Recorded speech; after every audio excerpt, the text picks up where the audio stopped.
Got the Jeff's engine, pulled the alternator, pulled the intake manifold off.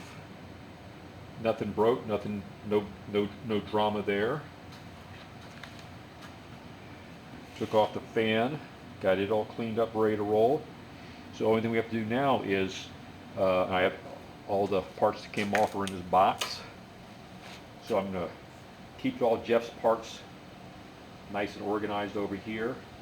And tomorrow the plan is going to be to, you know, put this on the run stand and check it out. I'm trying to decide. I mean, I need to pull the oil pump. What you do to do the oil pump to keep everything locked in is you put a pair of vice grips, not vice grips, you know, something to hold this up, hold the shaft in place, so it doesn't drop past the little gear, the spiral gear that's on the crankshaft.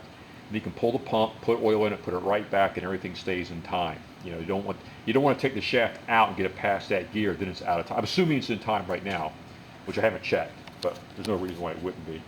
But that's where we are. More to come later.